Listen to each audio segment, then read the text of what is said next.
almost 2 million, 1.8. And then the third city is Munich, I think 1.2 by now. And the fourth city is Cologne, 1 million.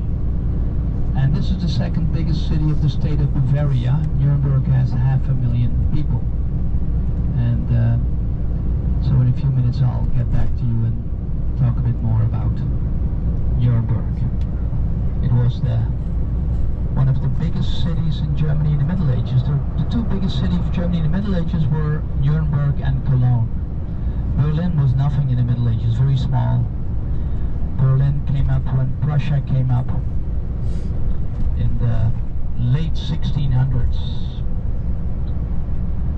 And before that Berlin was not that big.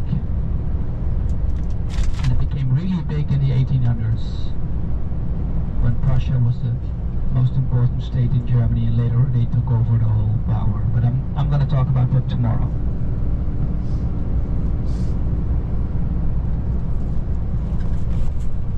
As I said, one of the biggest towns in the Middle Ages. You know, not an official capital. There wasn't really an official capital in the German Empire in the Middle Ages, but maybe Nuremberg unofficially was a bit of the capital of this empire. Maybe it's good to, I will talk more about the history of Germany tomorrow, but you know, to make it easy, you know, Hitler called his empire, between brackets, he called it the Third Reich. Huh? You know that, the Third Reich? And the Third Reich means the Third Empire. So that means he wanted to make the connection with the past. That means there were two empires before him in Germany. The first empire was actually the Middle Ages. Of course the Romans were here, you know, the northern border of the Roman Empire was the Rhine and the Danube. And so the northern part of Germany was never occupied by the Romans, but the Romans came as far north as the Rhine River and the Danube River. So the southern half was under the Romans. Then you had the Dark Ages. But what was the first empire? You know, after the Dark Ages, chaos, you know, Charlemagne got the power, and he created order again in Europe, yeah? And then his son split up his empire, you know, in France and Germany and an area in between. But basically after Charlemagne, you know, Europe became organized again, and it became an empire with a so-called feudal system. The emperor was the boss, and then there was nobility, a kind of hierarchical structure underneath him with dukes and counts and barons and prince electors. And this feudal system, you know, nobility had the power, and amongst themselves, amongst the prince electors, they chose the emperor. And this empire lasted for almost 1,000 years, let's say from Charlemagne to Napoleon. Napoleon took power around 1800, and he was defeated in Waterloo 1815, finally. But let's say for almost 1,000 years, Germany, and actually also big parts of other countries around it, except France and England of course, was a huge empire ruled by the emperor on top and all kinds of nobility underneath him. And the people working on the land, they were like, you know, they just had to obey to nobility. Look, there's the Mississippi Queen here, the port of New Orleans on the left. So let's just call the first empire is roughly, let's say, 900 to 1800. Napoleon took the last emperor off the throne, and then Germany became divided into different nations. But then in the 1870s, so not that long ago, 150 years ago, Germany had a war with France, and Germany was led by the Prussians. And then, you know, their chancellor, the prime minister of the Prussians, was Bismarck. You know Bismarck? There are several towns in the States which are named Bismarck, eh? Bismarck, the chancellor of the Prussians, he was very clever, you know. He said, you know, you gotta be on our side in the war against France. So basically the Prussians united Germany in a war against France, the 1870s. And then Germany became one empire again. And that's what they call the Second Empire. It's basically from 1870 till the end of the First World War, 1918. Yeah? Less than 50 years. That was the Second Empire. Then, of course, you know, the First World War was lost. And then Germany became the Weimar Republic shortly. A lot of political struggles, you know, and then between left and right, and then the Nazis took power in 1933.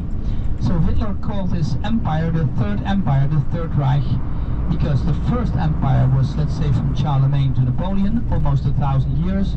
The second one only 50 years, from 1870 to 1918, led by the Prussians. And then Hitler, fortunately, only 12 years. Fortunately, he got to power in 1933, 1945, the war was over, fortunately. So that's why he called it the Third Reich. And so this First Empire, that's why I'm going back to the Middle Ages, this First Empire, let's say through the Middle Ages, in that empire, Nuremberg was a very important town.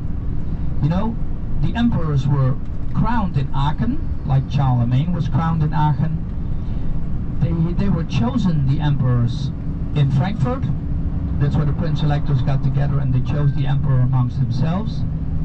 But the first imperial assembly with the noble people below him, the first big meeting, let's call it like that, of after an emperor was elected, was always in Nuremberg, the imperial meeting. And it was like that from the 11th century on until the 16th century.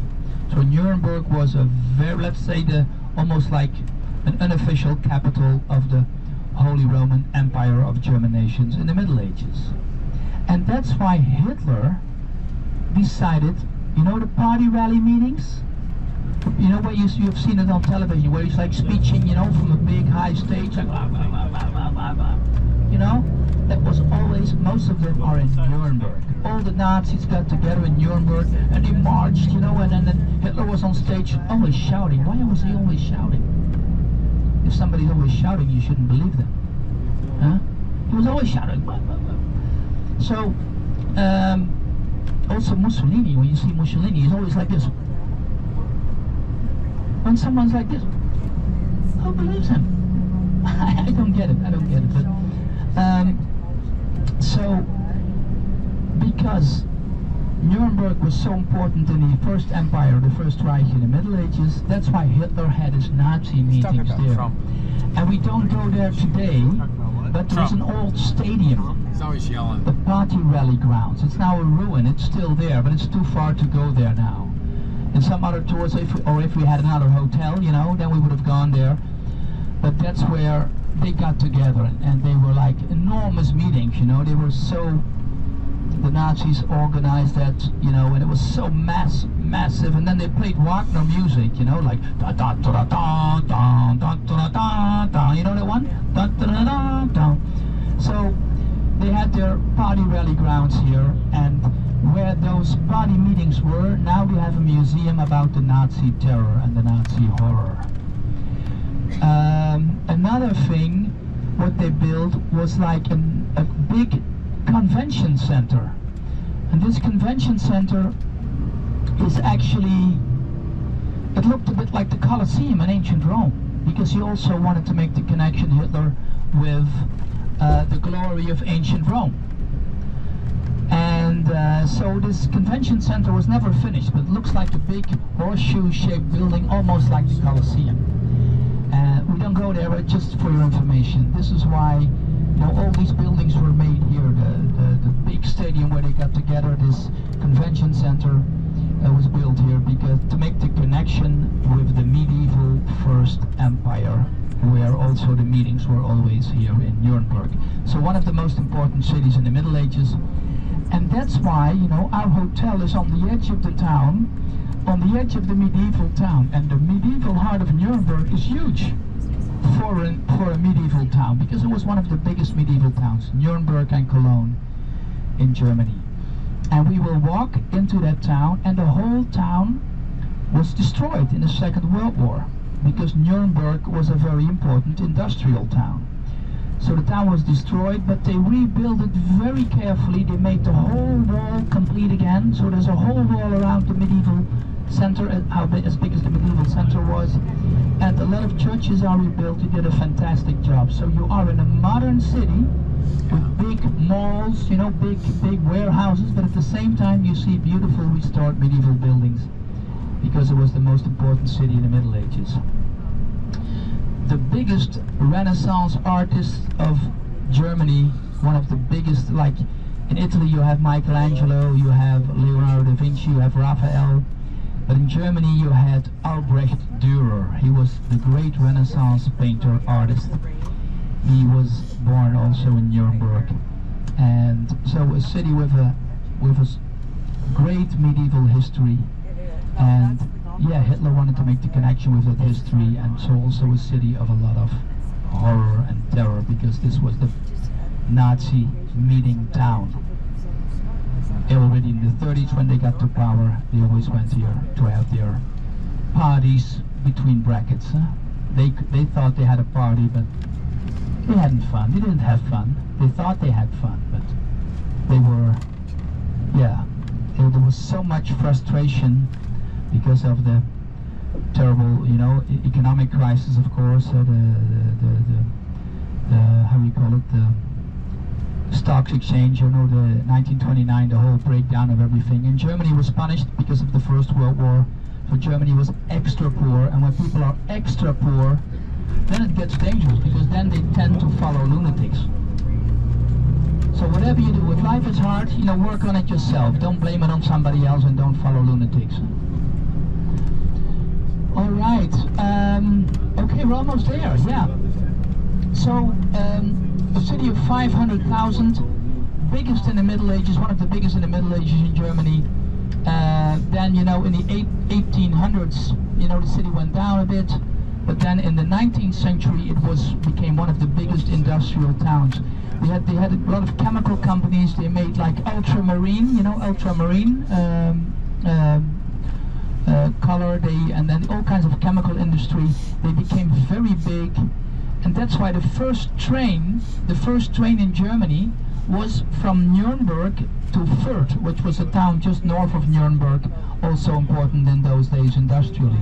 So the first train, 1835, in Germany was in Nuremberg. Look, this is the wall.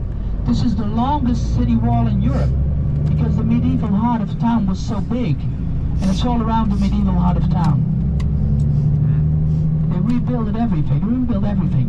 And on the one side of the town, on the north side, which is the other side where our hotel is, there was the old imperial castle, where the assemblies were, those important assemblies of the emperor with his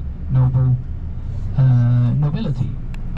The Nuremberg trials right in their town, yeah?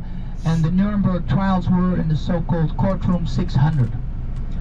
And it's like it was a courthouse, a regional courthouse here, and the biggest room of that courthouse was used for the Nuremberg trials.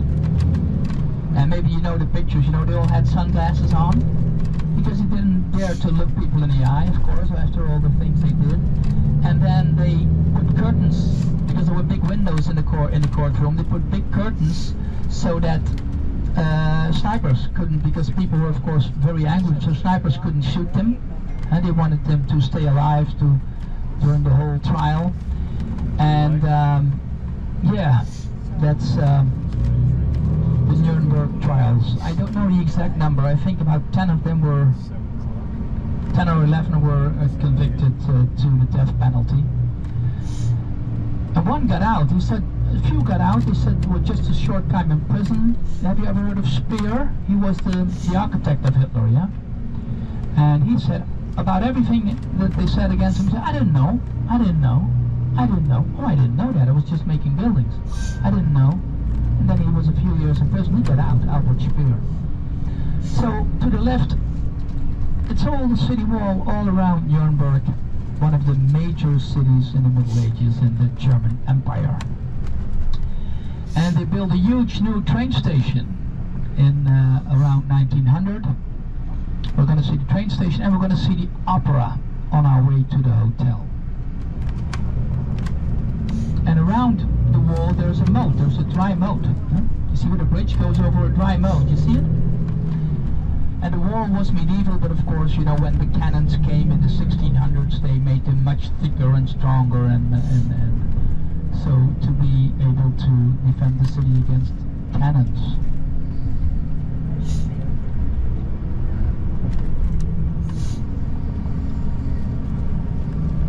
So here on the right, this is the train station. Quite a building, huh? And the opera, we actually passed it already, but this is the train station. DB, Deutsche Bahn, German Rail. And to the left, that's the King's Gate, yeah? And we will go through that gate into town. Our hotel is actually close by. That's King's Gate. Look, that was a smaller medieval tower, like in Rothenburg, but then in the 1600s they made it much thicker, you know, to make it stronger against the cannons, yeah? So, we did well, yeah? As I said, about an hour and a half. So, we're going to the hotel, and, you know,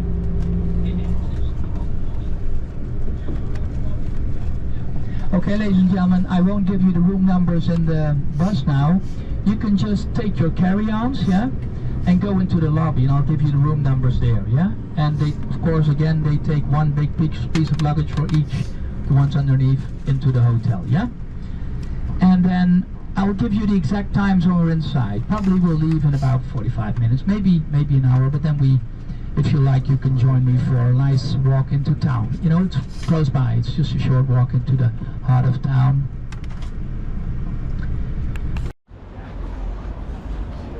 So, there's a bike lane right here next to us. So we're walking over here on the sidewalk. That building over there is like 1901 or something. Pretty old.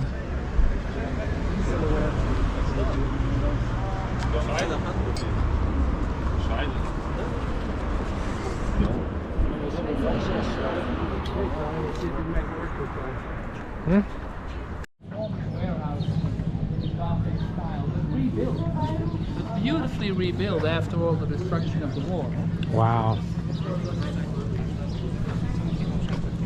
Yeah, I'm pretty sure it was probably Nuremberg. That's also an old city gate. Old city gate. Everything rebuilt. Yeah? Everything's been rebuilt. But they did a great job. That Especially this church ahead of us at St. Lawrence. that was after World War II? Jam. Yes, You know, yes. They spit the water out. They Yeah. look like hellhounds. They keep the evil outside. They keep the devil outside the church. They're like barking, hey, stay away, evil. Stay away, evil. Like Notre Dame.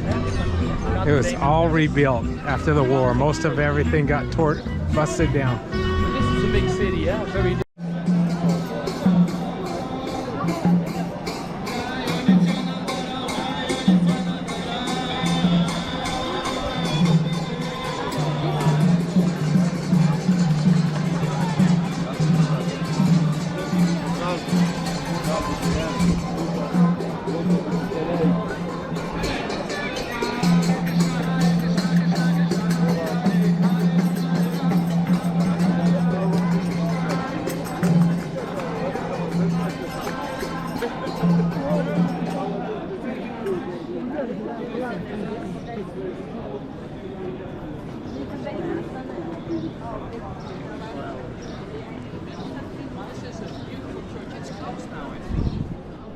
Is a pity because it's beautiful inside. They have some, it was restored, but they have some beautiful old artwork statues still original from the 14th century. Yeah.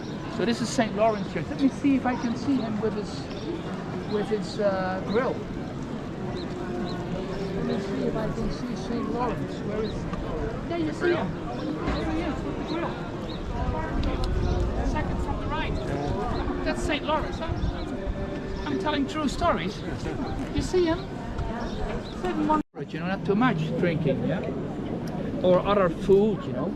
One sausage is good, but the second one is also good. You have to eat temperance.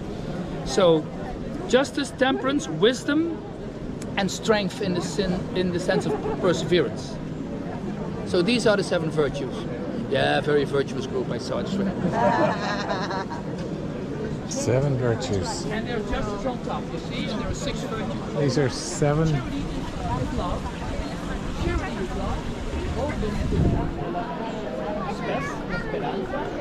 Faith is not believing. Faith is trust. Fides.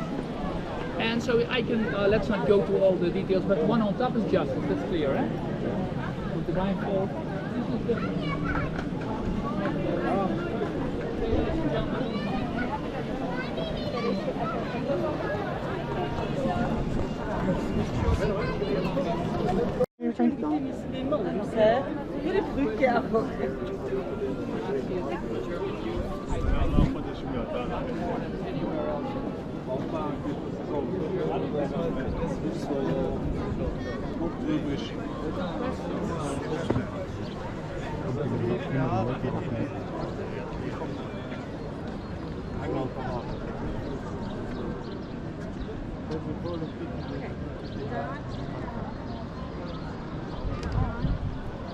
We're continuing our tour.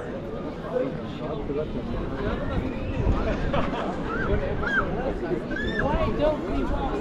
I talked about a little detour, yeah? If we take the second bridge to the left and go like this to the Market Square, then we have a beautiful view, yeah? And then going back is just one way. So we do it like this. This way.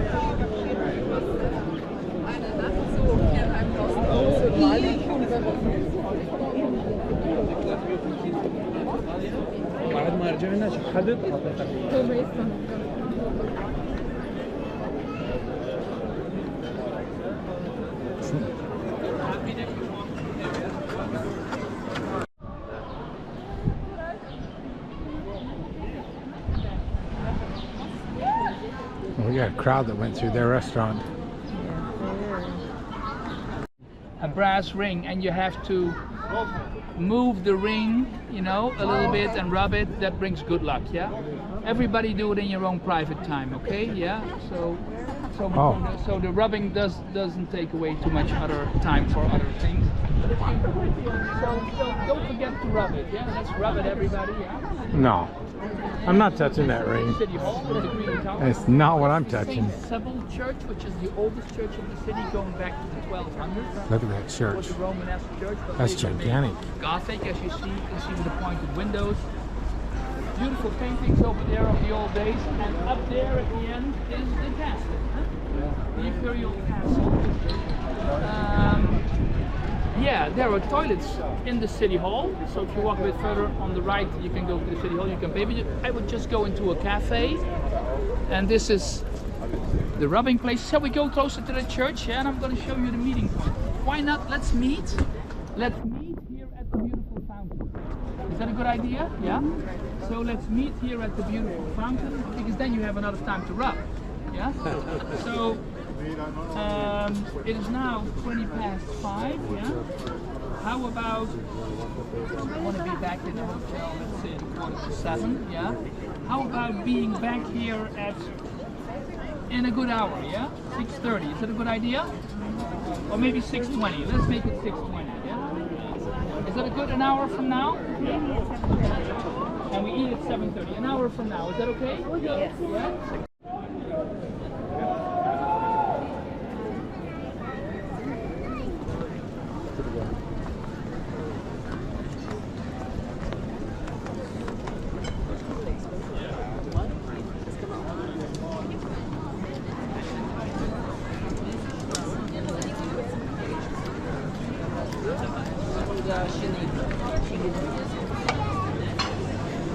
Also, so groß war das doch.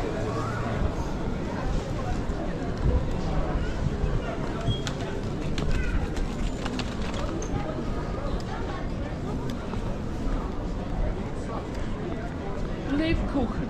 Ah, close just for us. Lebkuchen, that's gingerbread.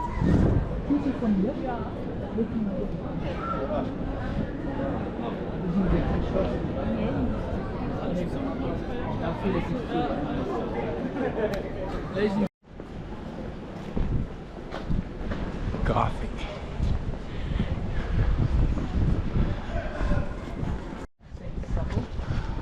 Oldest church.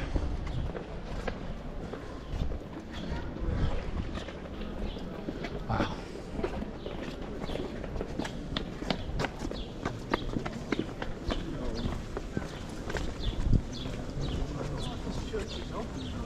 Let's go straight to the castle, yeah? 1695. Wow.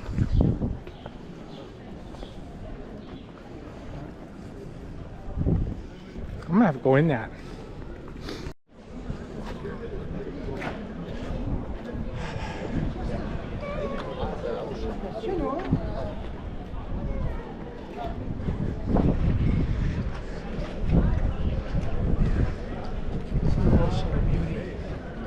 Yeah. Wow.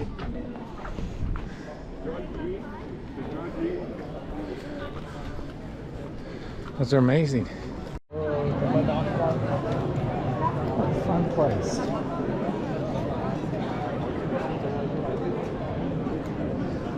Where's the hair? Where's the hair? Hair is somewhere here.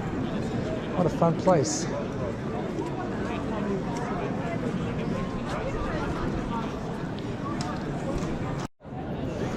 This is the largest city wall in Europe.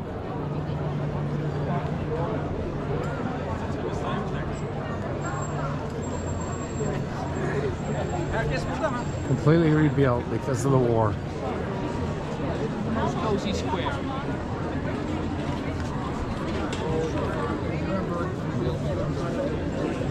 But the Germans, you know, when they start working, they work their, how do you say, their butts out.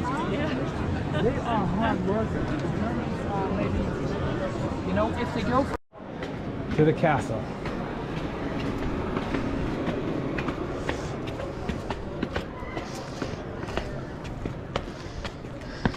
This is one old castle up here. This is where they put the leadership of old medieval Germany, as I recall. Wow.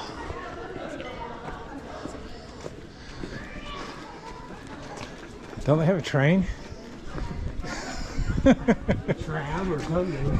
I'm not used to hiking.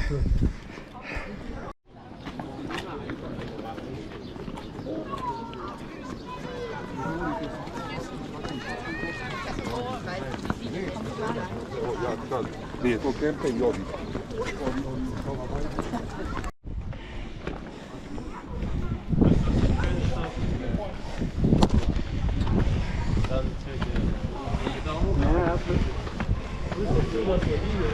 Work for that one. Oh, okay. Yep. So take those steps. Take those steps here and then to the right, yeah?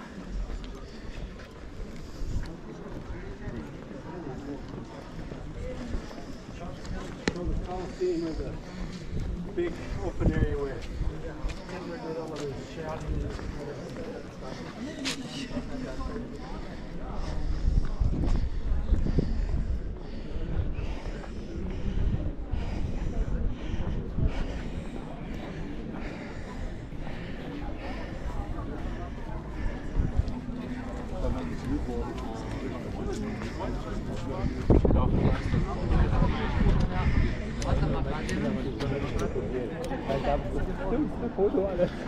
Okay. All right. Wow. Das ist erstaunlich gut geworden.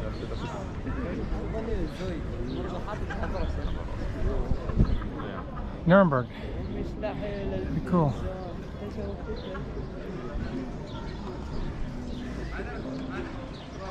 Ich habe auch einmal durch Zufall in Australien von meinen Eltern geguckt. Sieht wirklich so aus, als wäre das falsch. Yeah. Wow. So, Sie müssten darüber gehen, wir schließen.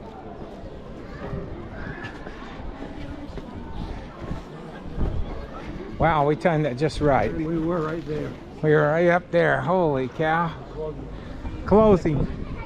They're closing. Well, nobody can understand what ice cream.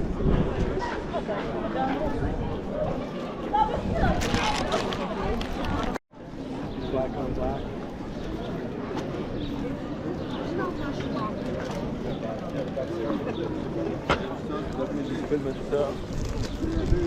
Now this is Nuremberg. That's what they're talking about, rubbing. One breast is leather than the other breast. So they know which breast they're at. Here's the fountain of 7 virtues. And the fountain's going, and all the little women around the fountain are, well, the water's coming out of their, well, whatever. Wow. Wow. I've seen everything now.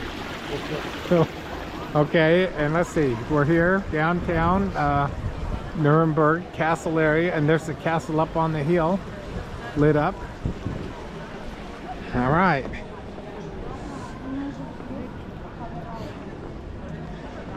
They're cooked, they're not fried. That's maybe a thing to try. And of course, pork knuckle. Did you see the big pork knuckles yesterday in the restaurant? They're like this big pork knuckles, and they are really good. Pork knuckle, or what they also eat in Munich is, I think you call it spam. I think you call it spam, yeah? Is that where the word spam from mail comes from? So it's not a good word actually. But it's like you know, it's like a slice of kind of cooked meat of no specific. Nobody knows what's in it. Is that what's it? Yeah. Then mystery meat, yeah. So and they call it in Munich and in Bavaria they call it Leberkäse, which also doesn't sound very inviting, which is namely liver cheese.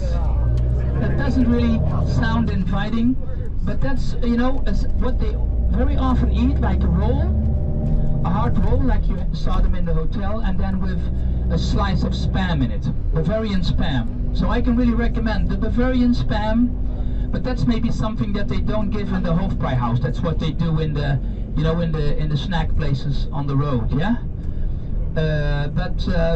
Maybe they do it also in the Hofbräuhaus, I'm not sure. But for sure you can have the white sausages, you can have pork knuckle, you can have schnitzel, you can have bratwurst, you can have sauerkraut, you can have potato salad.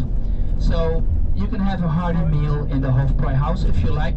So it's Hofbräuhaus. And Hofbräuhaus is a big beer hall, maybe one of the most famous beer halls in the world. And then when you go there for lunch, you get a little bit of a feeling of Oktoberfest in May, yeah? That's the thing to do. If you want to go there, I will take you there after the Glockenspiel. So when the Glockenspiel is done, I will walk you to the Hofbräuhaus, and I'll make sure you'll find your way, that we have a seat, that you have a seat, and then that you can order. One thing in the Hofbräuhaus, make sure to draw the attention of the waiters timely, so in time, because they are not known to be the fastest waiters in the world. Yeah? They are a little bit slow, and it's sometimes very busy there. So when you go to the Hofbräuhaus, make sure to get them to you, that you can pay at the end. And yeah, that will be fun if you like to experience such a beer hall atmosphere. I do recommend that. And otherwise, you just stay in town. There's a beautiful food market in town with food from all over the world. It's like a big square. It's very cozy. It's called the Victualia Market. You can also go, you know, shopping. There are big pedestrian shopping streets. We go to the third biggest city of Germany, huh? Munich, 1.2 million by now, I think. And Berlin is by far the biggest. Yeah. Berlin is more than 3 million.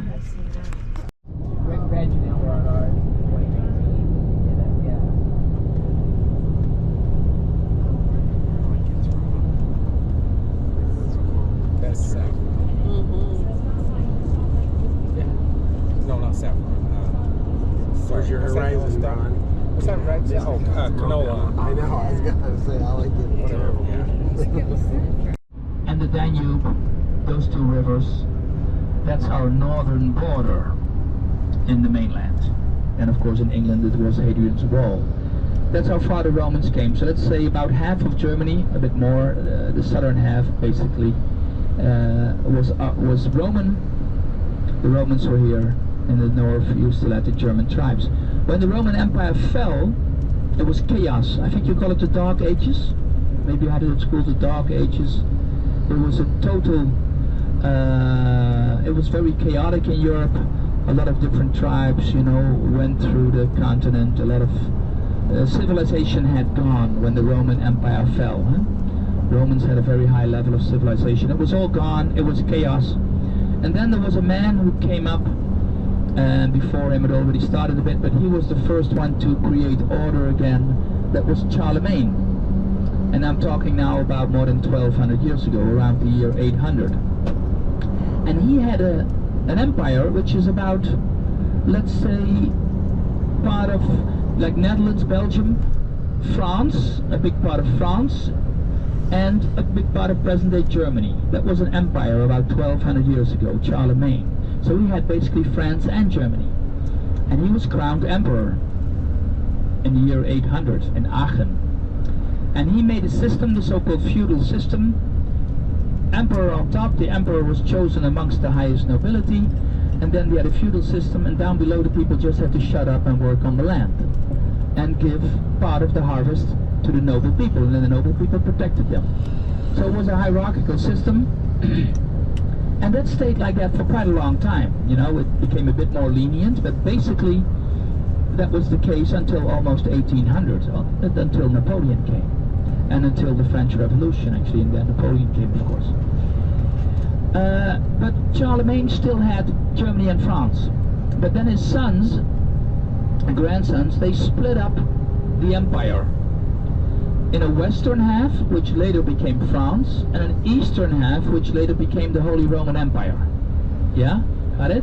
Which wasn't called Germany then yet, but the Holy Roman Empire. And in between the western half, which became France, and the eastern half, which became the Holy Roman Empire, there was an area along the Rhine, a narrow north-south area, which became, let's call it, the battleground. Because they divided into France and later the part that later became Germany, but there was also a third middle part. That's Alsace, Lorraine, and then along the Rhine River south. That area became the battleground between the two big Germany and the Holy Roman France and the Holy Roman Empire, which the two main parts. And ever since the sons and grandsons of Charlemagne, there has been fighting between France and the Holy Roman Empire, let's say Germany. And you know, even in the 20th century, First World War, Second World War, always trouble because of that middle part along the Rhine River. But let's say, so the grandson split it up of Charlemagne, and then you had two countries, France on the west and the Holy Roman Empire of German nations with the emperor on top, the feudal system here in present-day Germany. And this Holy Roman Empire lasted, let's say, from 900, let's say the grandsons, 850 of Charlemagne, until Napoleon. I mentioned it yesterday, the First Empire, First Reich.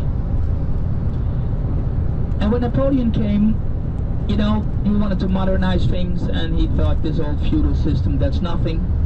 He was at first, he was quite revolutionary. Later on he became an emperor himself, Napoleon.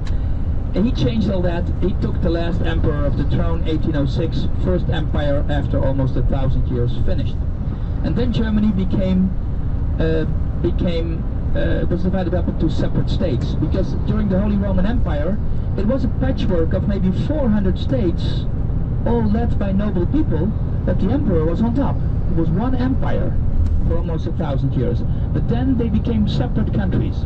Bavaria became a kingdom in the 1800s, and of course there was the big kingdom of Prussia, which came up very much in the 17th, 18th century. Prussia, where Berlin is in the northeast, and you had some other countries, let's say about 12, 13 separate states.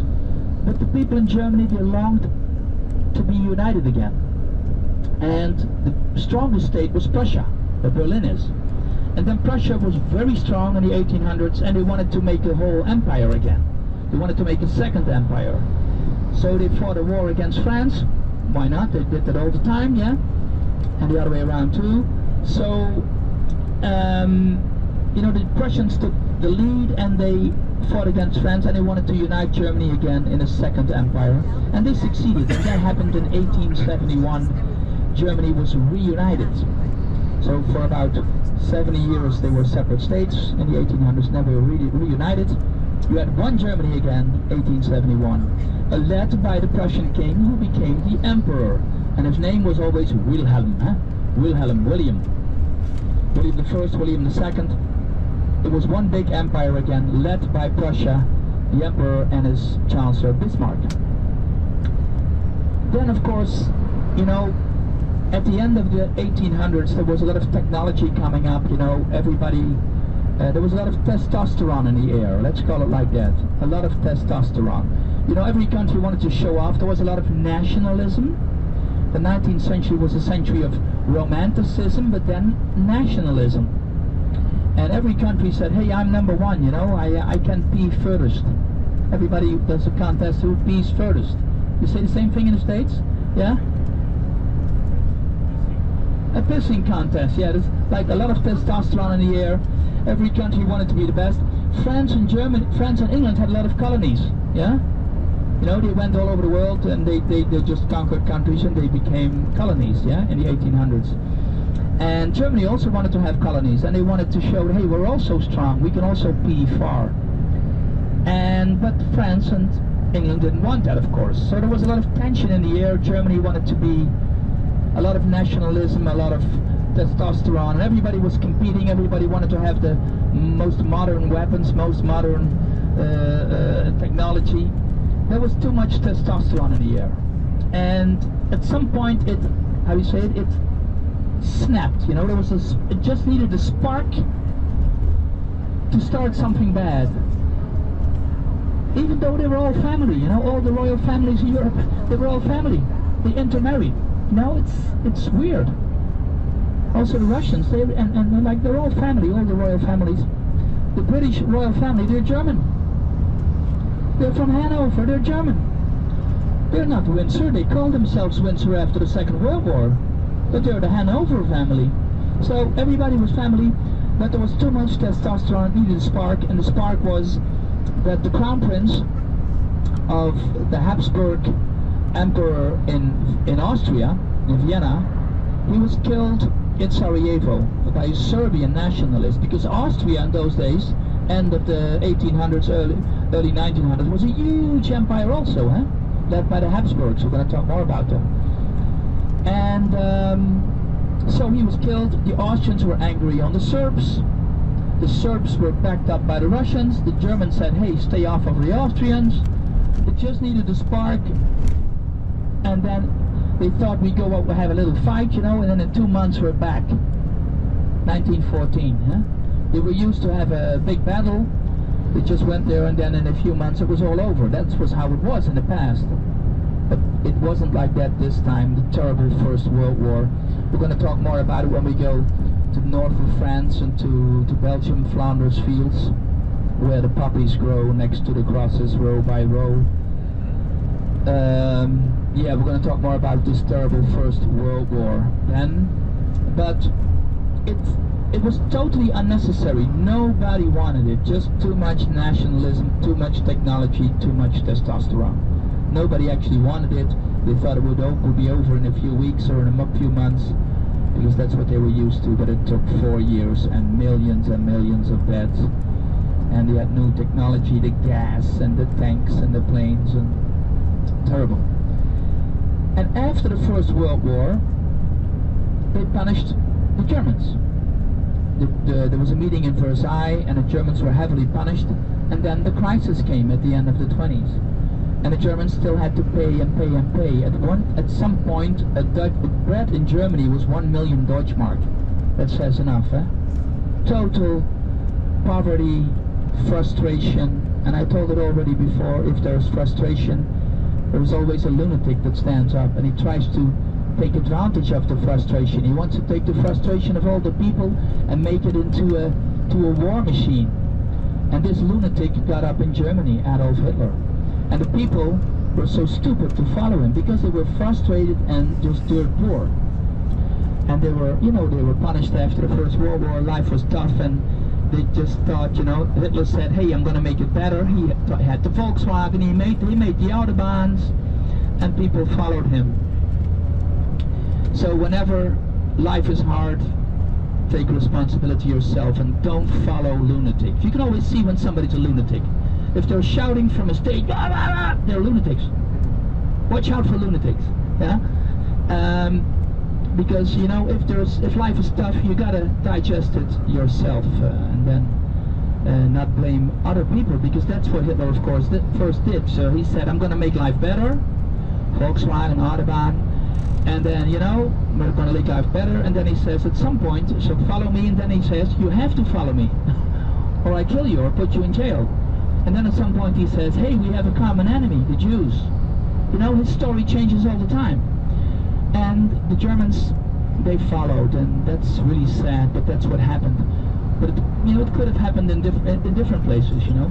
Germans do have a tendency, and that's this hierarchical system of the feudal system of the First Empire, you know. There was always somebody above you, and they think very hierarchically. If you're a professor in Germany, everybody says to you, yes, sir, professor. If you're a tour guide in Germany, you say, yes, sir, tour guide. You know, they think very hierarchically. They look up to authority, yeah? And it has a bit to do with history. Don't get me wrong, I don't want to tag countries, I don't want to tag people. But there are certain little differences in history. History makes people, not every individual is independent, but there are little differences between countries. Germans have a tendency to follow authority. Oh, here, that's, I think that's hops on the right. These big things, I think that's hops. Yeah, this is hops. This is hops country here. For the beer, huh? Or for the Munich beer. This is all hops. They're still small. They climb along those poles. So, but Germans are fantastic people. The country is so organized. They're law-abiding. They are so organized, and they're good people, very polite, because of this authority thing. But it means they're very polite. But it also means they think that you have to do certain things in a certain way, and sometimes it goes a bit too far. But it's a great country. I love Germany. It's one of my favorite countries. Good people, but you know, something really bad happened here because they followed this lunatic. You know the rest of the story. World War II actually was a consequence of World War I, because of the strong punishment, because of the crisis, because of the poverty, and because of the frustration. That's what led to World War II. Wow. Fortunately, Hitler got the power in 1933. He tried to get to power already in the 1920s. He did that in Munich, in a beer hall. He tried to get to power, but that putsch, they call it a putsch, was hit down, and then he was put in jail. In jail he wrote this book, Mein Kampf, My Battle, and then when he came out he won the elections of 1933. So, First Empire, almost 1,000 years. Second Empire, 1870 to the end of the First World War. Huh? That's when the Second Empire was finished. Second Empire only 50 years, and fortunately, I said it yesterday, fortunately, the Third Reich, Third Empire, only 12 years. That's good, otherwise it would have been terrible, of course. So, First World War was ended. Germany was divided. A communist eastern part, which called itself German Democratic Republic, but I don't think they were very democratic. And the Western Germany, of course, was Western-oriented. The American troops were in Germany. The headquarters was, by the way, close to Heidelberg, huh? The American headquarters of the whole of Europe. Americans were here. The Russians were in Eastern Germany. Berlin was divided up, the wall. Also the French and the English had parts of Germany. And so West-East, communism and capitalism, and then the Berlin Wall was there for about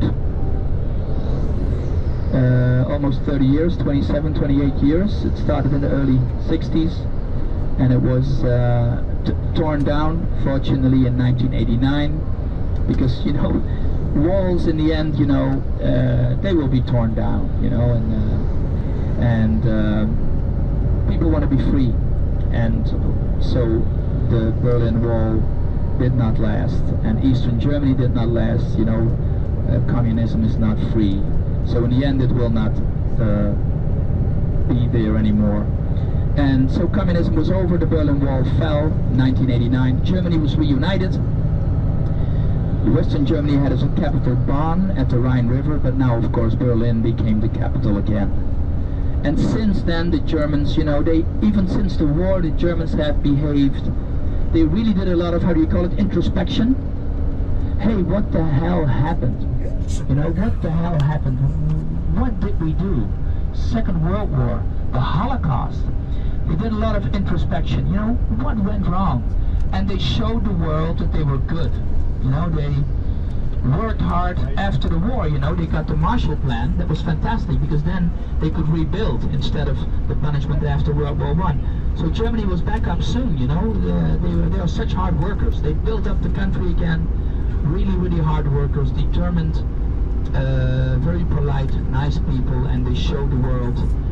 They took a bit of introspection and did some, let's say, study inside themselves what happened, and this will never happen again. And now Germany is a fantastic country. Hardworking people, very democratic, you know, a good member of the European Union. They're always positive people. It's a great country, yeah?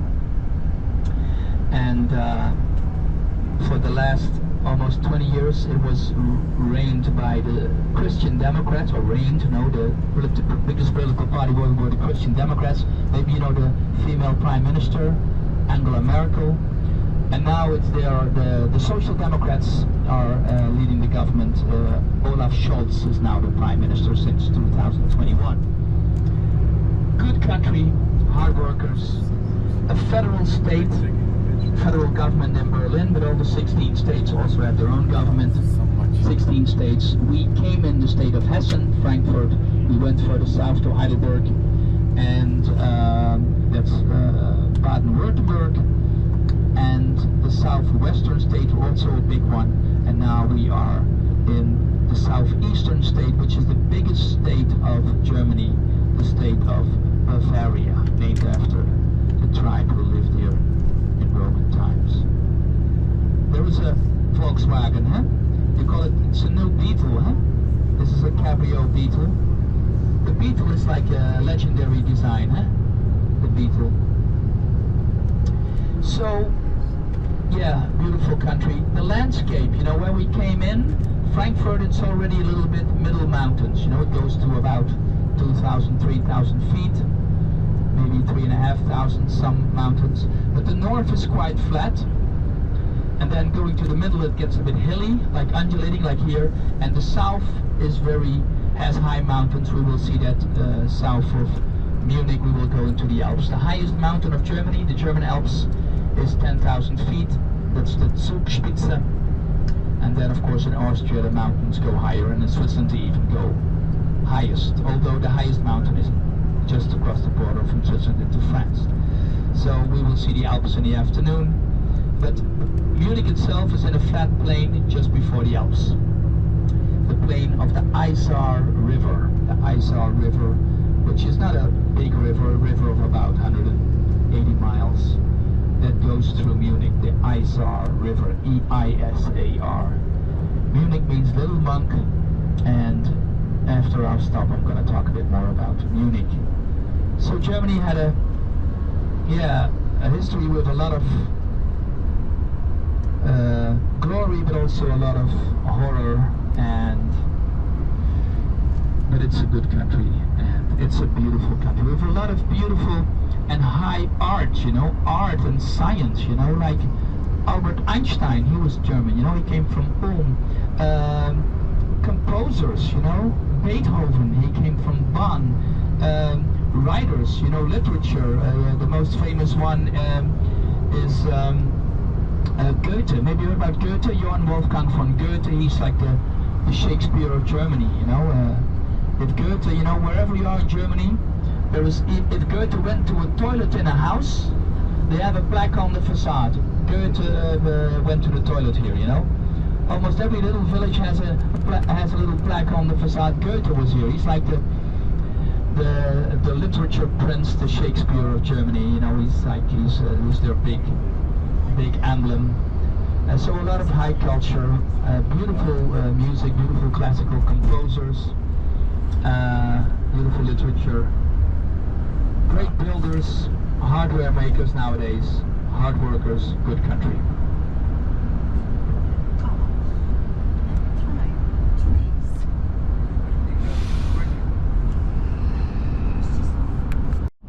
And then hide it underwater somewhere. And what the towns then did, of course, every town wanted to prevent it, so they rubbed in the maypole with green soap, you know, or things, so they couldn't steal it and take it away. And they hid the maypole, you know, to keep it hid until the festival. But it was like a big thing. They tried to steal each other's maypole. That's a beautiful spring festival which goes back to pagan times. Putting up a maypole. We will see several maypoles on our tour. Yeah. Every little town has a maypole. They're beautifully decorated, but nowadays there's also a lot of commercial advertising on it because of the different. In the past, also the different crafts. Of course, they decorated the maypole in a village, and now there's also a lot of advertising. But it's always, mostly it's blue and white, because Bavaria, the colors of Bavaria are blue and white. The flag of Bavaria are blue and white diamonds. A lot of blue and white diamonds.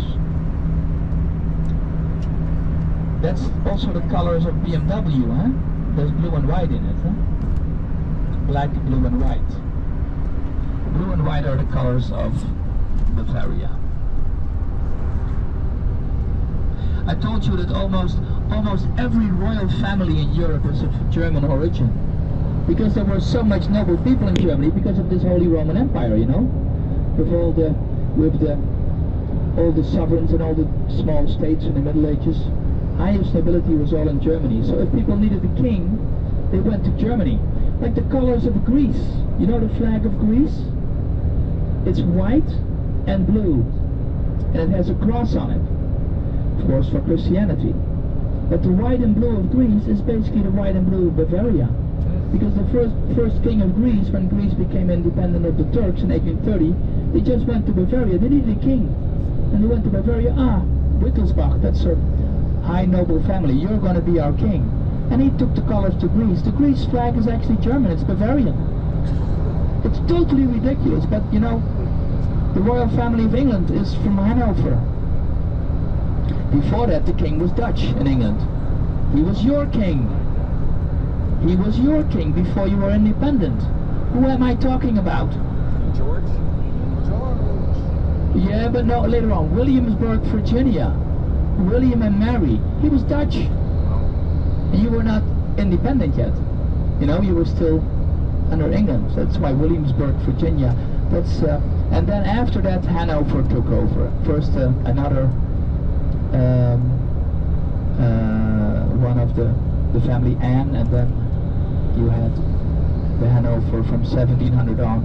And they call themselves Windsor, but they're actually the family of Hanover. And also the Russian Tsars, they were family. Also family of the Dutch royal family. You know, it was so weird that this First World War started. They should have drank a cup of tea with each other, family, and then, hey, let's not fight. Yeah, the worst fights between family.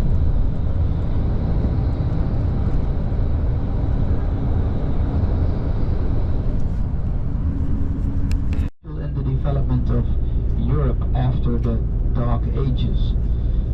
And in Munich, this Benedictine monastery, especially Saint Benedict of Monte Cassino, he was the first one to build monasteries on the European mainland. And it started in Italy. The first monastery was in the 6th century, 526, in Monte Cassino. Maybe you know Monte Cassino because of the Second World War. But that's when Saint Benedict had his first monastery, but they spread all over Europe. And then next to those Benedictine monasteries, cities evolved. And that's what you see in a lot of places. A lot of places started with a monastery. 9th century, the Benedictine monastery was built, so that's like almost 1200 years ago. And then a little city grew next to the monastery. And the ruling family of Bavaria, from the end of the 1100s until the end of the First World War, so that's like 750 years almost, the ruling family was the Wittelsbach family. High nobility, the Wittelsbach family. And at first they were counts, then they became dukes, and in the 1800s, after Napoleon was defeated, Bavaria became a monarchy, a kingdom. And this ruling family chose in the 1300s Munich as one of their residences, and then it became their main residence. So there was a Gothic palace of them, but then in the 1500s, 1600s they built a This new rock residence, wall.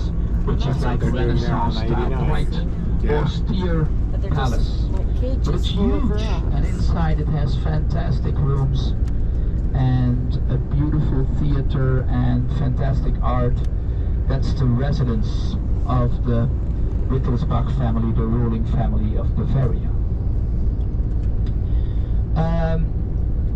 So Bavaria was a kingdom until the end of the First World War, and of course they belonged to the empire, they belonged to the empire of the Prussians, but they also were a kingdom.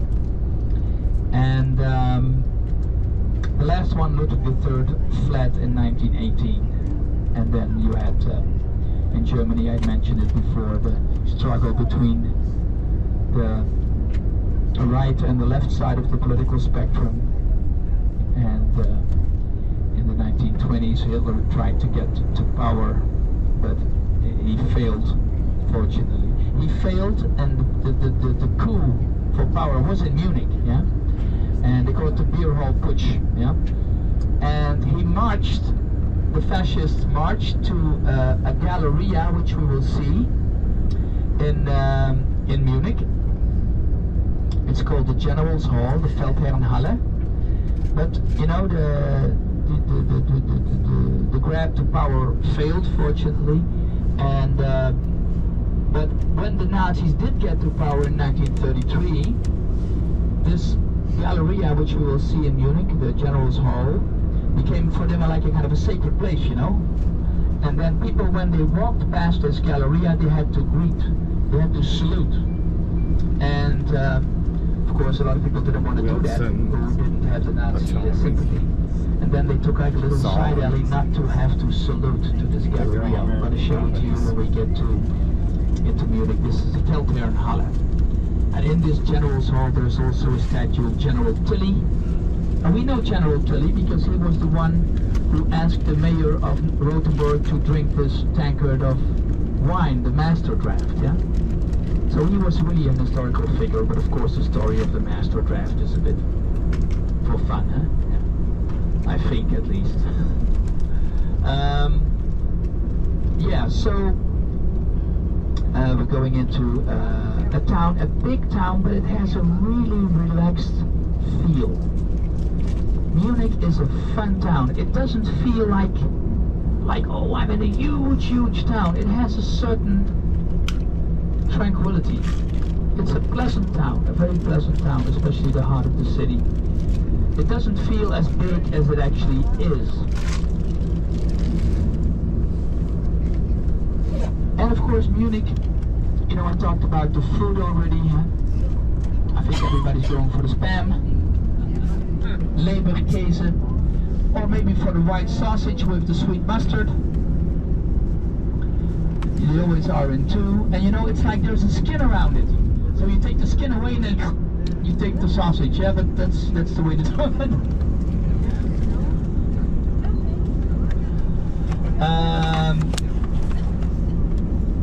Yeah, so you're gonna like it, and of course you can also go for a pretzel, just for a pretzel or just for a picture in the beer hall and eat somewhere else.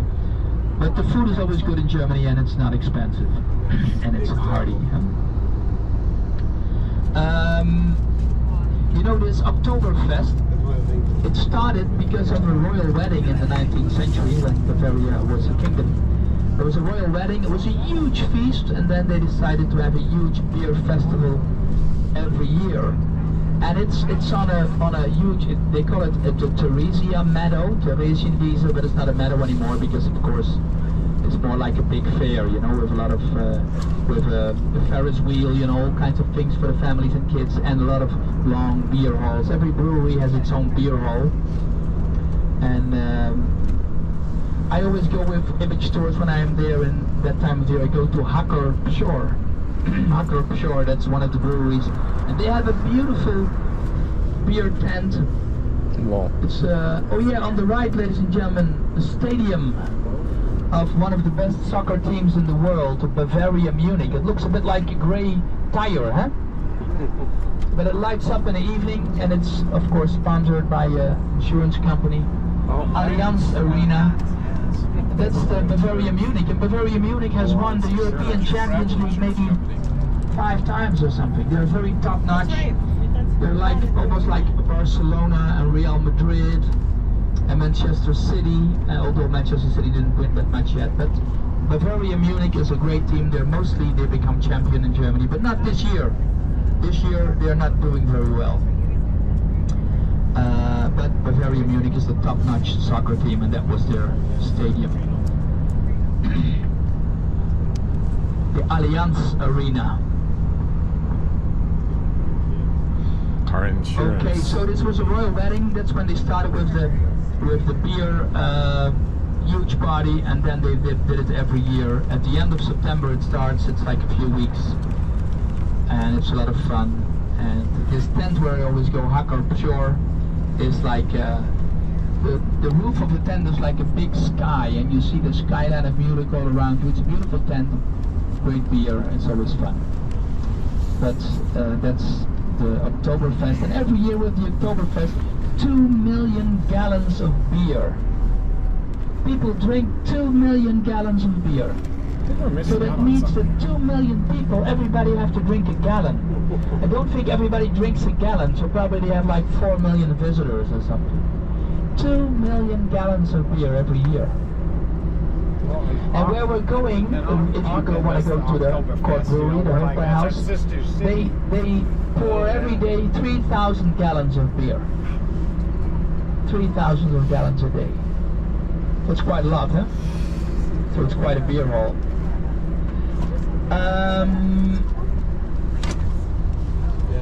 Yeah, we're coming to the... Where's siding here? To the peripheric, the circular freeway around Munich.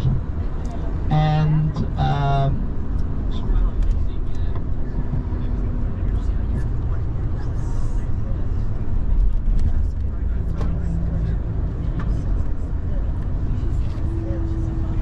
glass, cool. Yeah, so you can see.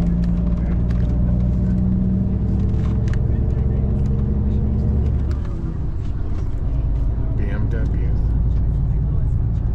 Bavaria, Munich. What's the W stand for? Bavarian Motor Works. Oh, Bavarian Motor Works. All right. I never knew that.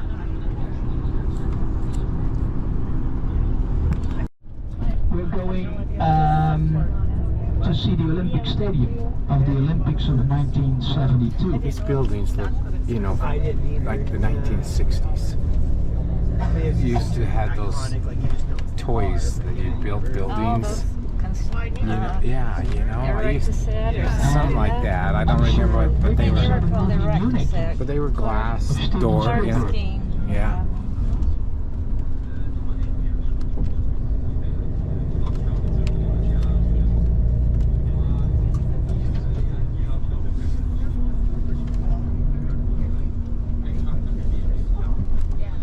So Maybe you saw the movie Munich of Steven Spielberg. No. I guess I need to It's see it about now. the terrible thing that happened during the 1972 Olympics. Oh, Like, yeah. That's right. The Israels. you know, the Israeli athletes Yep. that were kidnapped by Palestinian terrorists, and you know they were killed. That was terrible.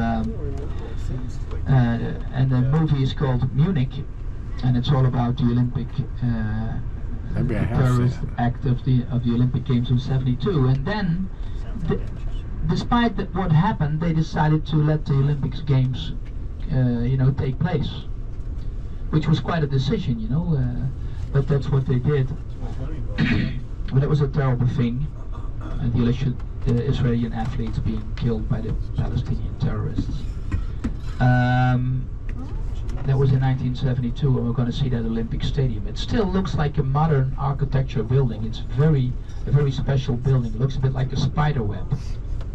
But before we get to that, we get to the BMW building.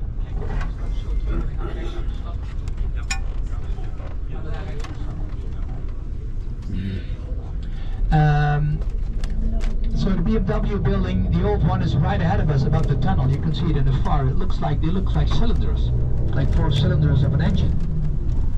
That's the old office building of BMW. We will pass it. We will pass BMW. We will pass the Olympic Stadium. Then we're going to turn the bus and see it again. And then we go back and go into town here.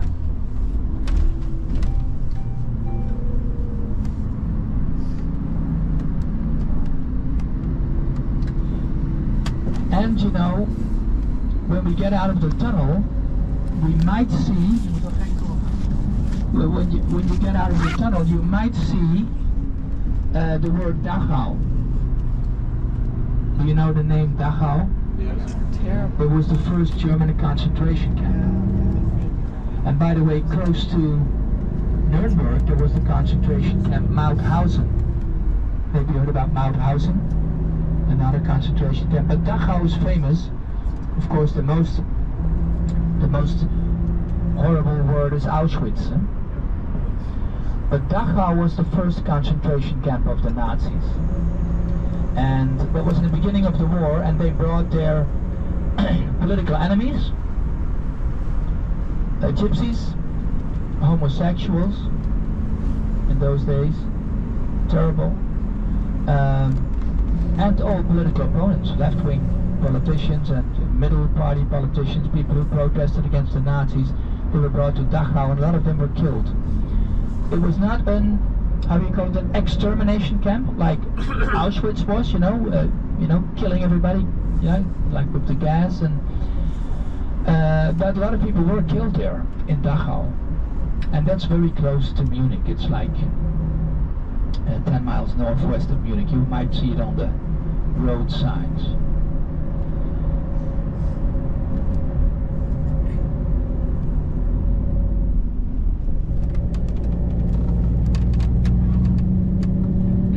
There's a telecommunication tower, and you can already see a bit of the Olympic Stadium. It looks like a spider web. Coming up on the right, BMW. BMW. This is the old BMW office. It looks like cylinders of an engine. You see the colors, white and blue. That's the colors of BMW, white, blue, and black. White and blue is the colors of Bavaria. This is like cylinders. This is the BMW main office, and they built a kind of a museum, BMW World, and that's they also make the Mini, huh? You see the word Mini? The Mini Cooper is now made by BMW. These buildings, these modern buildings on the right, are all BMW buildings. By the way, they also make motorbikes, huh? BMW motorbikes. Bavarian Motor Works.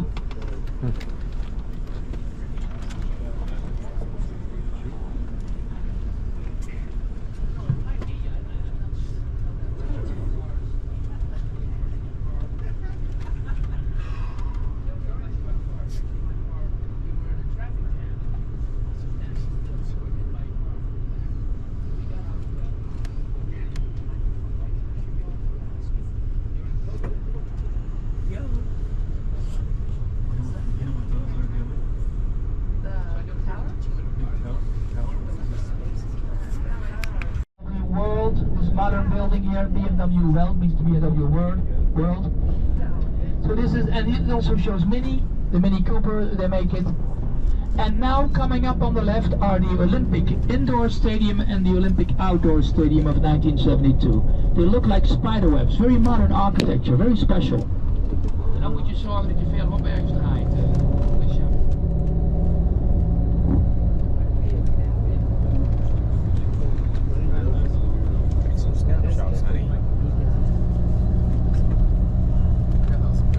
This is the indoor stadium on the left, the first one, and the second one is the outdoor stadium.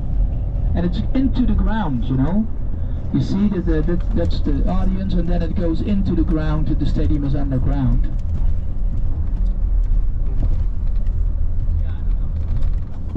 So that's the stadiums of the Olympics on the left of 1972. And another thing, 1988. In this Olympic stadium, the Dutch soccer team became European champion. 1988. Holland, a small country, half of Maine. They beat Russia 2-0.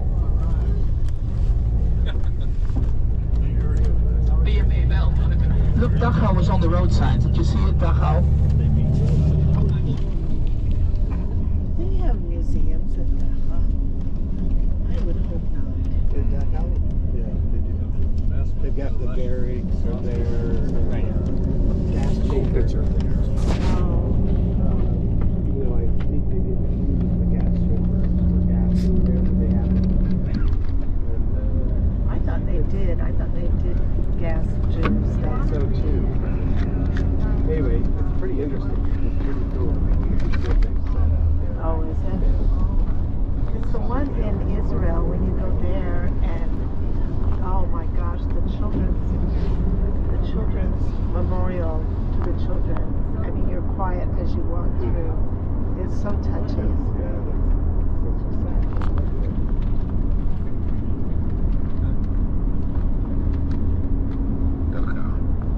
So I wonder if it would be a place where they would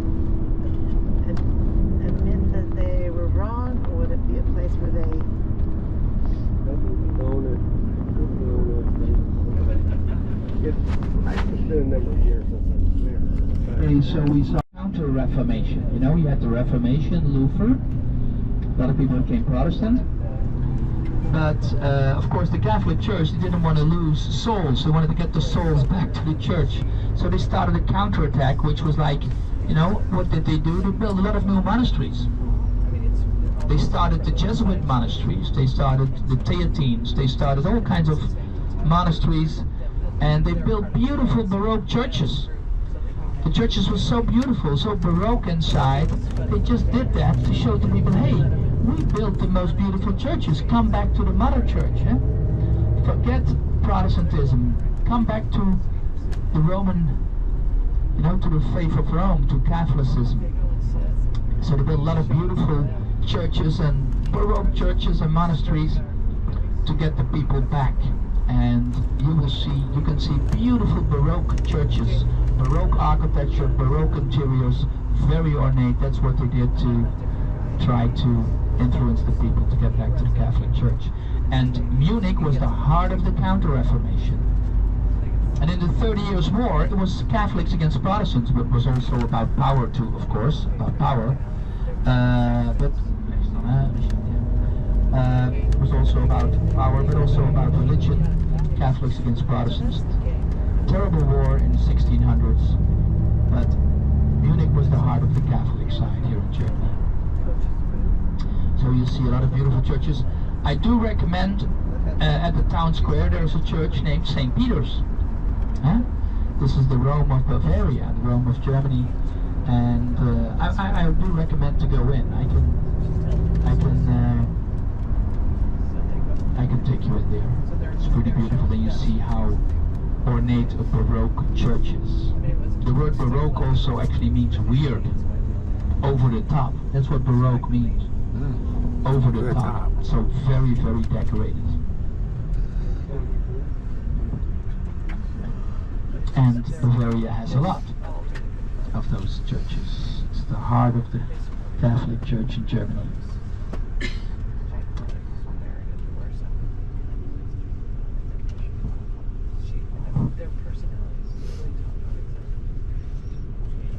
put my rain jacket on. Yeah. Yeah. Yeah.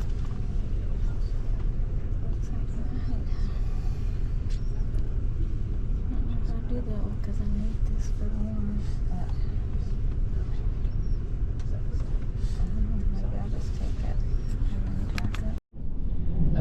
Then we walk to the square of Mary Square, to the new City Hall. We look, the Glockenspiel will start at 12 o'clock. We'll probably be at the square around 11:30. The Glockenspiel will start at 12.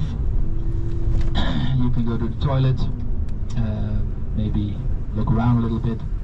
Maybe we also have time to check out St. Peter's Church inside. If you don't go to the Court Brewery, to the beer hall, to the Hofbräuhaus, then you can maybe shop around a little bit, or maybe climb the tower, go with the elevator up the tower of the St. Peter's Church.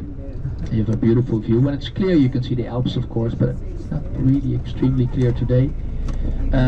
You can maybe visit the Frauenkirche, with the church with the two onion spires, the landmark of Munich, together with a little monk.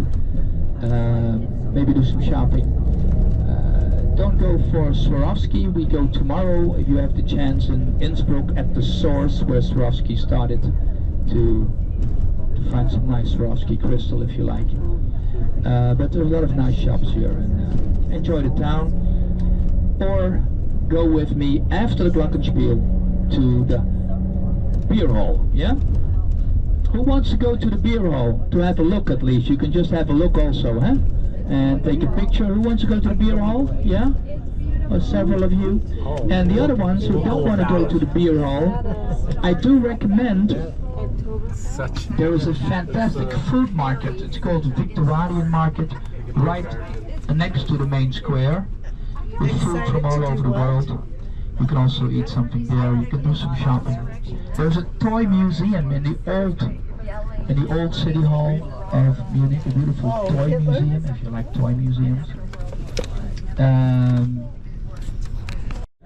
Okay, so we're going into the heart of Munich, and a bit further you will see the Arch of Triumph. You know, the Arch of Triumph, it's Paris. T-Mobile. But every country wanted to honor their army, huh? Yes, the Arch it of is. Triumph was to honor the French army. It was an idea of Napoleon. It was built after his death, but it was an idea of Napoleon. And the Bavarian army, the Bavarian king also made an Arch of Triumph for his army in the 19th century. And that's the Arch of Triumph of Bavaria. It's called the Siegestor, Victory Gate, basically. Triumph Gate. You can see it straight ahead, huh? There's a lady with a lance on it, Lady Bavaria, and she's on a chariot pulled by 4 lions, a big bronze statue. And we will go not underneath it, but around it. The Arch of Triumph from Munich.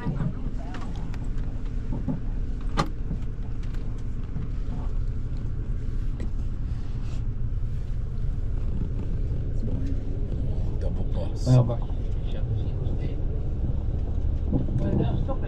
Stop precies achter de steek.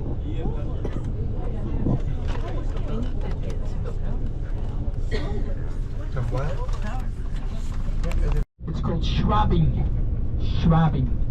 Now look, the German taxis are always beige.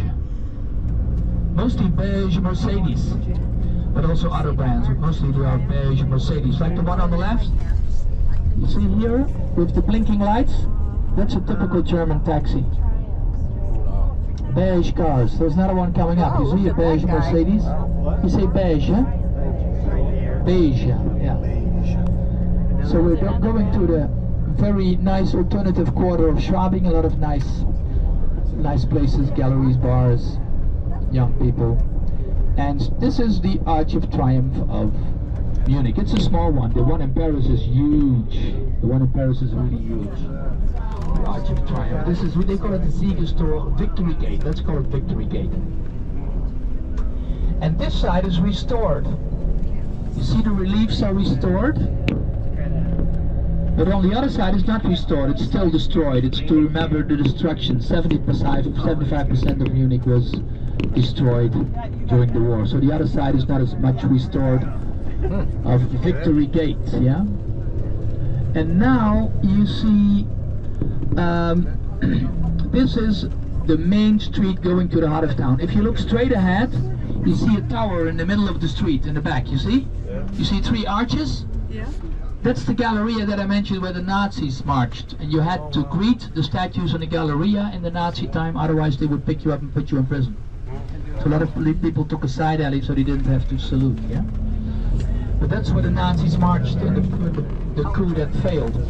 This is all built in the early 1800s by the first king Ludwig I. And it's the university, left and right, the University of Munich. It's like neo-Romanesque style. The church, look at the beautiful roof, the colored tiles, partly Gothic, partly Romanesque, but all neo, all 19th century. This is less than 200 years old, yeah? It's not that old. Not that old. This was the new main road into town built by King Ludwig 200 years ago. And then the building straight ahead, behind the Galleria of the coup of Hitler, the high tower, that's the new city hall where we walk later on, yeah? And on top the little statue, that's a little monk. Unique little monk. Flying buttresses, right? It's all beautiful neo-style buildings, neo-Roman. This is neo-Renaissance on the left, neo-Renaissance on the right. This is the library. Rustic Renaissance with big blocks of stone, neo-Renaissance, writers of the past. I would spend all my time Artists there. of the past. This is quite a street, huh? Look at the bicycles, man. Quite impressive, built by mainly by Ludwig I, because Bavaria became a kingdom. Links, huh? Oh, dit doen we aan het eind en dan terugdraaien.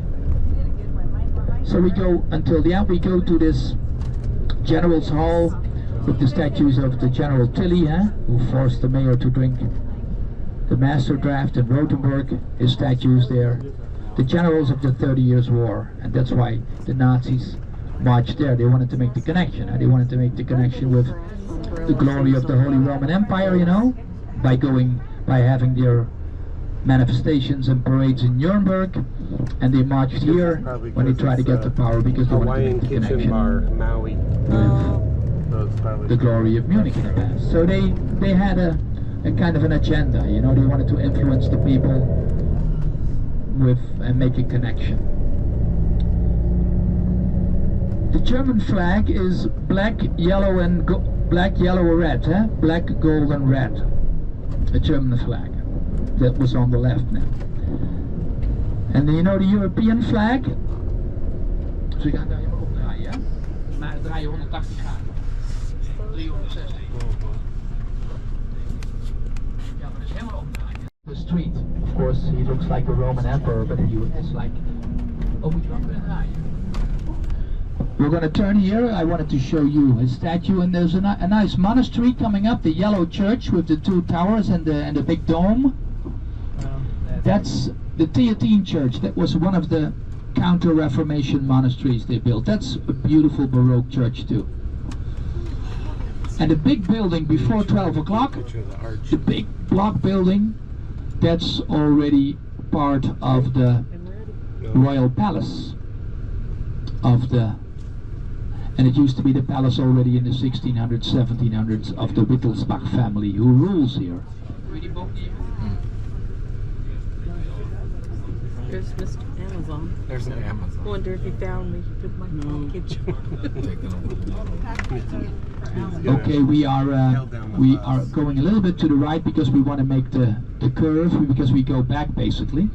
I just wanted to show you the church and the General's Hall.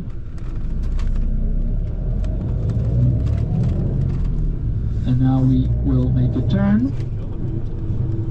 So that's the General's Hall, the 3 arches on the right. And now this garden is the garden of the royal palace, of the residence of the Wittelsbach family already earlier, before they were kings. And now we saw the main buildings, and we go a bit further to the right, and then we see some Nazi architecture. Nowadays it's an art museum, but now it's clearly a Nazi architecture. We're going to see it in a minute. And you can see Nazi architecture was like inspired by the Romans, so it's huge buildings, like they built this convention center in Nuremberg, which looks like the Colosseum, and this huge stadium where Hitler spoke, which is also is still there in Nuremberg. But their architecture was robust, big blocks of stone, angular, so inspired by the Romans, but not so beautiful, not so harmonious. You know, it was all angular, angular, angular, like their minds, and maybe like their hearts. Yeah, angular, rigid. What stone they talking about? That's their architecture, and the main architect of the Nazis was Albert Speer, who got out of jail. He just said, "I didn't know. Oh, the Holocaust, I didn't know. Oh, I didn't know." He just denied everything. And of course, he was just making buildings. That's true. He was not killing people, but he was part of the system, and he got out. Albert Speer, the architect of Hitler. So now you see in the far, on the left, just before 12, you see the European flag, a blue flag with a circle of 12 yellow stars. That's the European flag. And the German flag, gold, red and black, you see. And the white and blue is Bavaria, but the official Bavarian flag is a flag full of white and blue diamonds.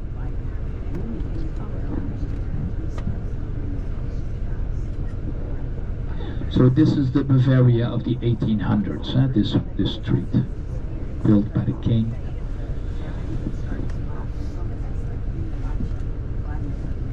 All the buildings are about the same height. Kind of interesting. It's like Washington, D.C.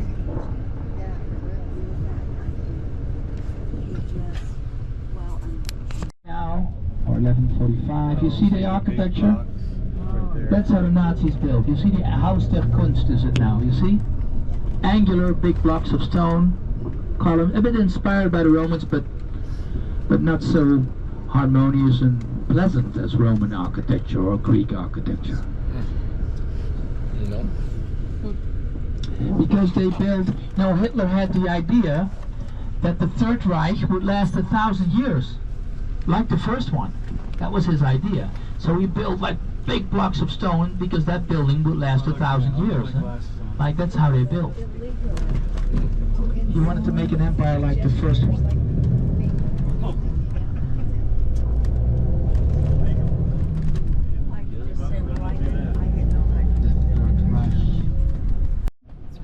Like a Gothic church. And also the City Hall is neo-Gothic, but much, much more ornate. It's like more Flemish neo-Gothic style, the City Hall, which we see later. The chestnut trees are nice, huh? Sometimes red, sometimes mostly cream blossom. So that's the Ethnological Museum on the other side. And this is all neo-Gothic, and we go to the right, and this is the high fashion shopping street. All the big brands, Gucci, Armani, all kinds of expensive shops. And this is all beautiful neo-Gothic. You see also quite some cars here because people Dior, Armani, Ferragamo, Yeah. Cucinelli, Valentino, Ralph Lauren. Okay, and then we get out of the bus. By the way, one of the most expensive hotels of Munich, the Four Seasons Hotel, Frankie Valli and the Four Seasons. Here on the right, Hotel die Vier Jahreszeiten, Four Seasons, Kempinski. That's quite a hotel.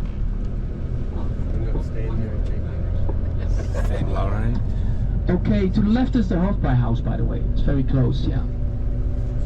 From there we walk to the bus and we only have to walk a short distance. The bus is parked behind the opera. This is the Opera House. The great composer of Bavaria in the 20th century was Richard Strauss. Wow, there are some. Not Johann Strauss of the waltzes. That's Vienna. It's Richard Strauss. Also known, Elvis used it in Las Vegas, his music for the intro. I'm gonna talk about that. Yeah, Richard Strauss. It's not allowed officially, but it's completely full, and where we have to get out on the left side is always weird because then we step out on the street side. They should change that. So we just get out here. If the police comes, I'm gonna say.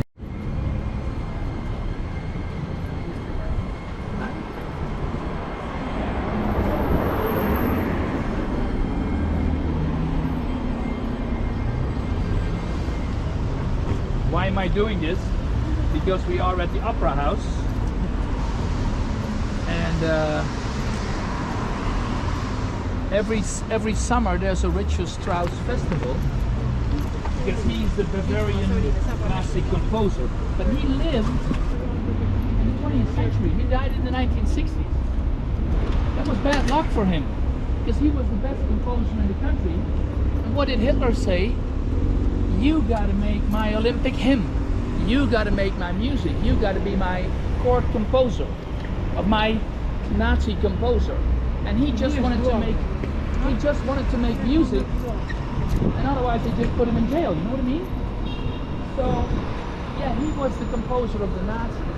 But they forced him. And after the war, he was, of course, there was a lot of discussion about, hey, you were bad. Well, what do you do? It is difficult, you know. He just wanted to make music, but his music is so beautiful. His operas, Richard Strauss, Richard Strauss. Let's go there. We have to wait.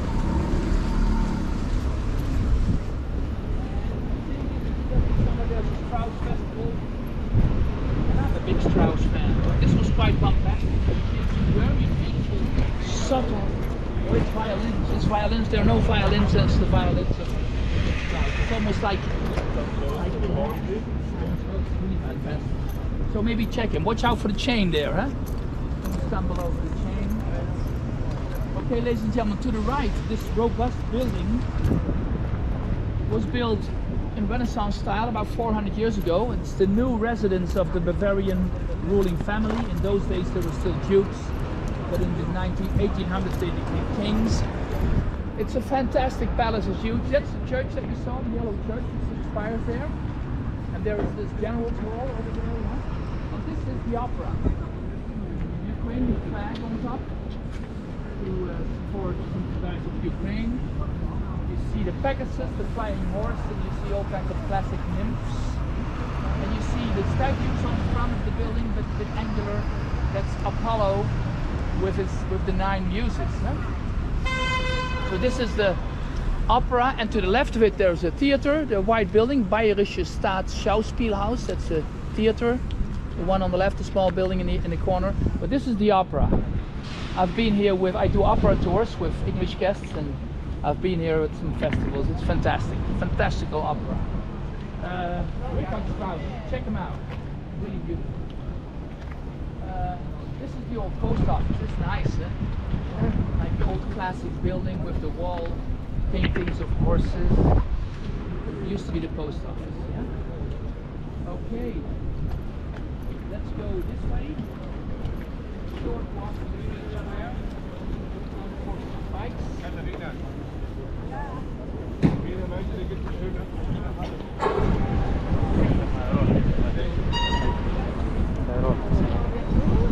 Watch out for Porsche on the left. Left in the far. Nice car. Bavarian Parliament. The building in the far. Nice car. The Bavarian Parliament are high on the hill with the Nike on top. Nike is the victor, cars of victory, huh? Nike. Huh? That's why Nike is named Nike. Cars of victory. I guess they're some pretty fancy places. That maybe later on. To the right there is the Beer Hall. Franciscan Friar Beer Hall. And that's the Bavarian flag, actually. So the beer flag. That's the actual Bavarian flag. You'll like it. But there's a beer brand on it. A Bavarian beer brand.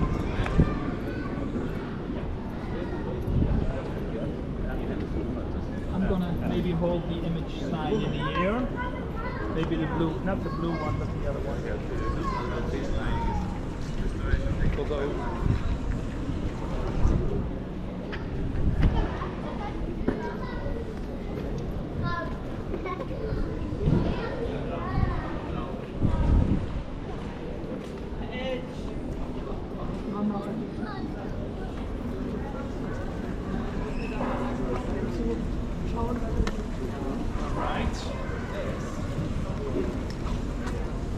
they do a lot of construction work. Let's stand here a bit on the side. So people can pass, because I want to show you one of the... There are 2 landmarks in Munich, I mentioned them. double onion spire on the roof. Oh yeah. Church of 500 years old, probably Renaissance, probably Gothic. Wow. They survived the. 20,000 people could go in there. Huge church. You can check it out. They have the tomb of one of the very rulers of the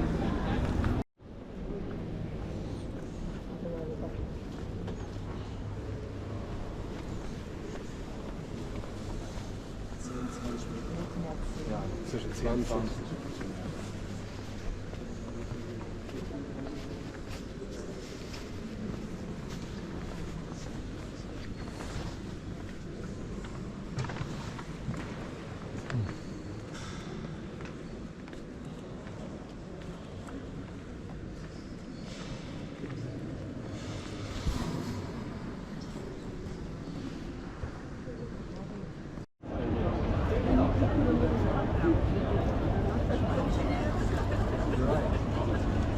GoPro, stop recording. Panel mic, the box behind you. It was UPS.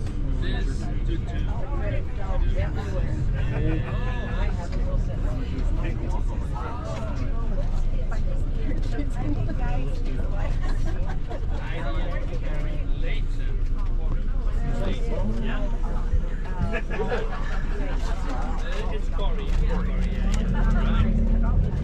Here we have. What's it again? The Myers. Yeah. Old fashioned. It's always old fashioned. Love these chestnut trees.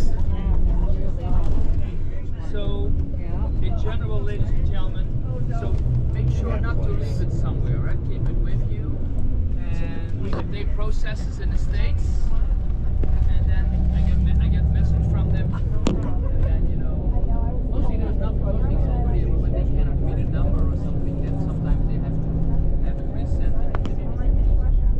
Mostly it goes quite smooth, yeah. But make sure not to have it lying around somewhere, right? Keep it with you at all times, because it's basically financial information. All right.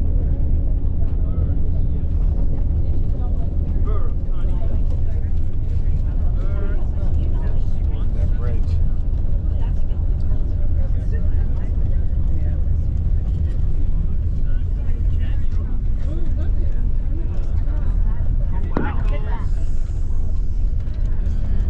I got it. Here, it was What's this building? Oh, that was the Parliament. Parliament? The Parliament. You know, I pointed it out from far away, remember? But this is the Bavarian Parliament, yeah.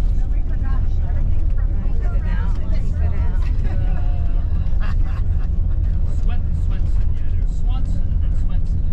Yeah.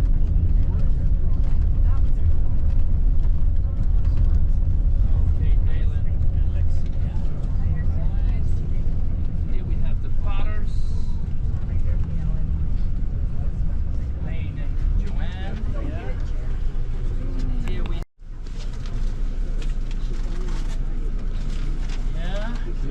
the Lois and what was it? Hafen, yeah, Hafen. Hafen.